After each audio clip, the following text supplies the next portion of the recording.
E aí galera, a gente está hoje aqui no Café Esmeralda 29 para bater um papo com Gustavo Cerbasi. Vamos bater um papo com ele? Chega mais!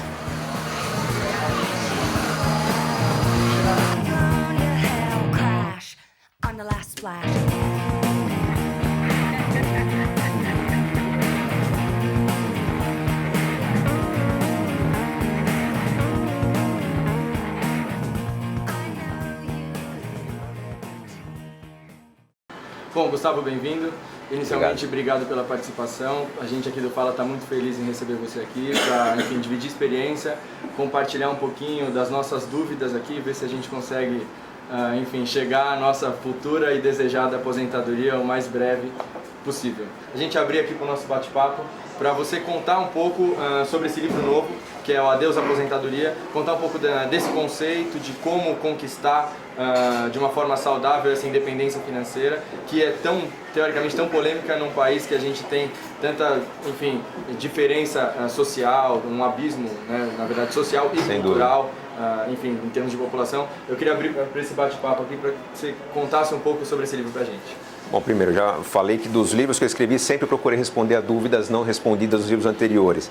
Mas tem um assunto que me incomoda, ou me incomodou durante muito tempo, que é justamente o tema aposentadoria. Que sempre que eu falava de construção de um futuro rico para universitários, ou para quem está se casando, ou para quem está tendo filhos, as lições vinham muito práticas. Pô, legal, estava faltando isso, agora eu sei o que eu vou fazer. Sempre que eu ouvia alguém perto de se aposentar ou aposentado, o clima já era diferente, já não tinha aquele otimismo, mas sim algo, faltou fazer alguma coisa, ou eu fiz o que eu achava que tinha que fazer, mas cheguei num resultado que eu não estou feliz. Então sempre a aposentadoria foi vista como um lado negro das finanças pessoais. Se você for ver hoje, o que é aposentadoria? As pessoas todas, ou quase todas, seguem um modelo em que se esforçam para fazer poupança, que é um processo que não traz realização, né? Eu cortar gastos e juntar dinheiro não é um negócio que me faz feliz. E que teoricamente a gente tem como uma certeza, né? A gente aprende desde pequeno que a gente tem que cortar gastos e poupar para chegar num futuro mais tranquilo, né? Exatamente, mas tem um erro aí, a gente tem que refinar um pouquinho essa escolha. Então, né, a reflexão é: cortar gastos nos faz felizes? Não faz. Poupar nos traz realização? Não, principalmente no começo, que você poupa, você corta R$100 por mês, no final do ano você tem 1.200 e pouquinho. Pouquinho é o benefício que eu tenho em troca de um cinema que eu perdi, de uma viagem, de uma balada. Qual a vantagem, né? Então, o processo não é legal no começo, o processo é sofrido no meio, quando a pessoa acha que está poupando, acontecem os imprevistos, mudei de emprego, um gasto novo, casamento, filhos e tal. Então, tem várias turbulências. E quando a pessoa chega lá na conquista dela, ufa, me aposentei, ela chega à conclusão que aquele dinheiro não é suficiente.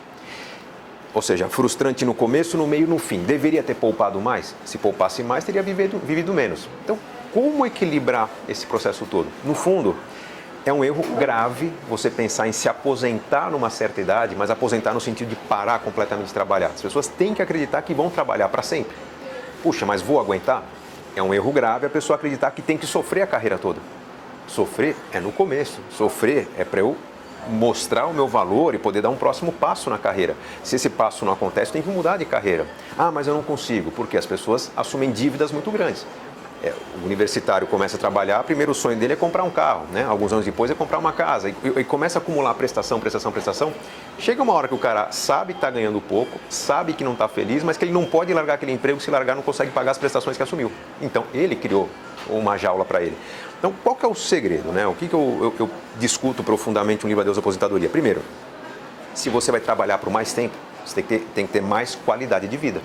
Tem que aproveitar melhor o seu presente. Isso envolve gastos. Então, cuidado para não adotar um estilo de vida muito caro, em termos de casa, em termos de carro. Tem que ter uma casa, tem que ter um carro, mas prefira um custo fixo menor para que você gaste muito mais com qualidade de vida, com lazer, com cultura, com experiências de vida.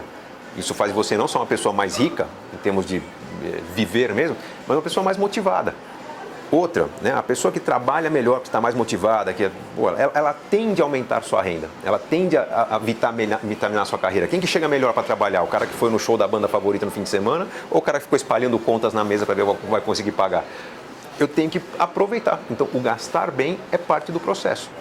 O jovem universitário que está começando ali sua carreira, está começando ali está iniciando ali, né, a sua vida em todo sentido, né, profissional, amorosa, financeira.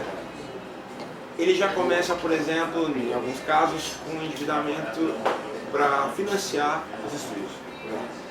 Esse cara que já começa numa situação mais delicada de financiamento, como é que ele faz para sair desse processo, para que ele não se torne vicioso? Eu diria que o financiamento não é totalmente ruim, né? Até porque uma pessoa que ganha menos do que custa a faculdade, ela está quase que automaticamente qualificada a um FIES, a um financiamento estudantil, nem que seja uma bolsa parcial.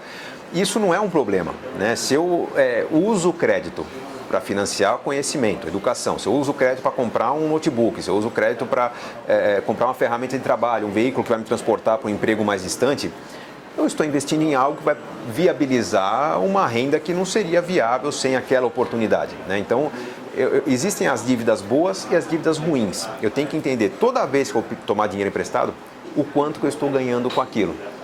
Estou ganhando a realização de comprar uma roupa nova. Pô, dane-se a roupa nova. Você está ganhando um custo a mais por essa roupa que custaria menos se você poupasse o dinheiro, né? O importante é que todo crédito ou deve ser para aumentar minha renda, minha riqueza, ou para preservar planos.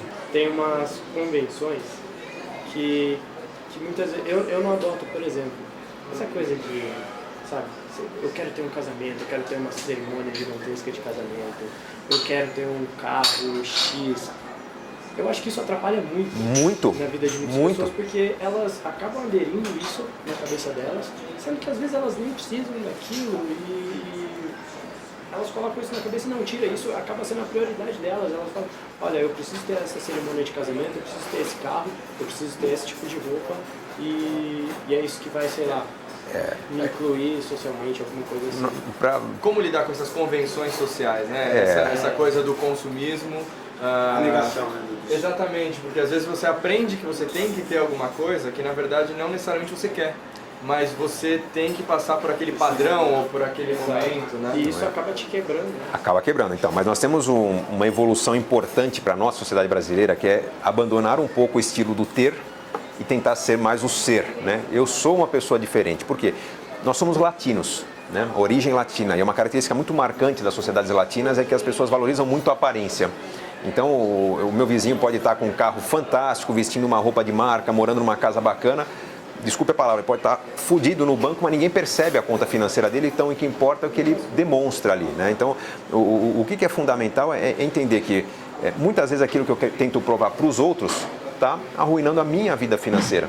E seria muito mais interessante as pessoas...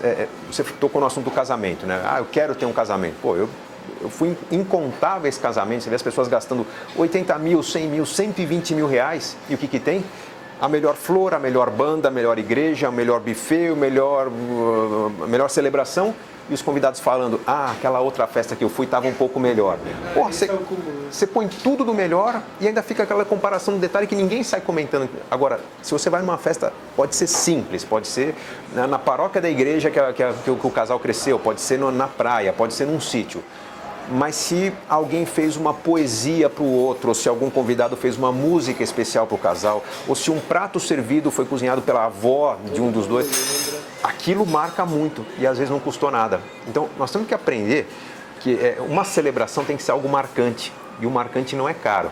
Bom, para a gente finalizar aqui o nosso bate-papo em relação à aposentadoria, o que eu acho que a gente pode concluir então é que a melhor forma de poupar é sendo criativo. É alguma coisa assim?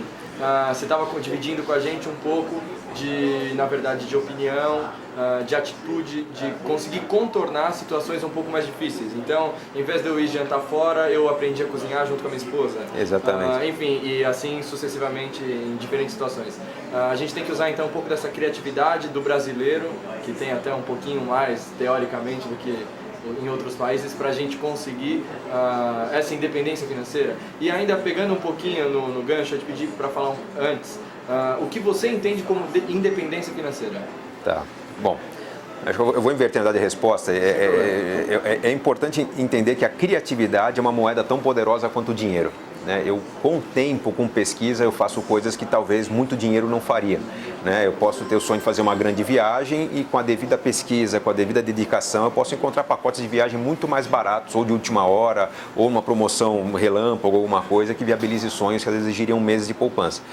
Como eu falei, eu aprendi a cozinhar com a minha esposa. Hoje minha condição financeira é muito confortável, mas meus amigos fazem questão de vir à minha casa, porque na minha casa sempre tem um prato diferente, quem está aprendendo a cozinhar alguma coisa tem os equipamentos para cozinhar em casa. Inicialmente isso começou com uma certa defesa contra a violência de São Paulo, né? A onda dos arrastões e tal, sair à noite ficou difícil. Hoje, basicamente, é porque nós percebemos que é muito mais legal em casa, sem hora para acabar, a conta fica mais barata, as crianças ficam à vontade, e virou um momento econômico, descontraído, criativo, às vezes a comida dá errada, vamos pedir a pizza, paciência, né?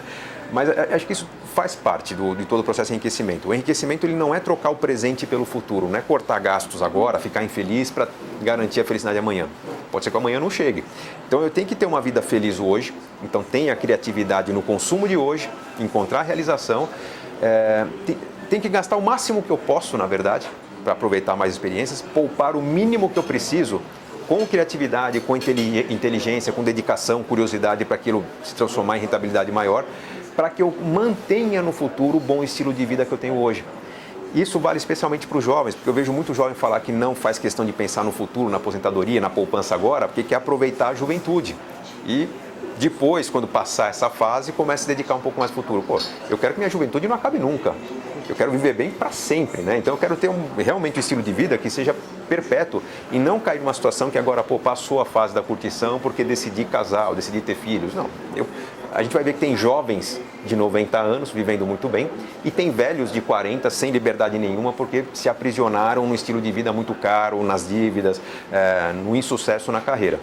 Então, aí sim, respondendo a sua pergunta sobre independência financeira, a independência financeira, talvez a maioria não consiga alcançar a independência plena, que é eu ter aquela poupança que é suficiente para, com seus rendimentos, pagar meu custo de vida.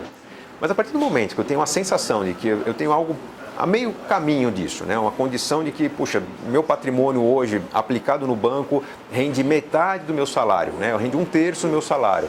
Se eu perder o emprego, eu consigo me manter por muitos meses. Ou se eu trabalhar metade desse patrimônio, eu consigo montar um negócio que me gere uma renda maior do que eu tenho no trabalho. Isso já é independência financeira.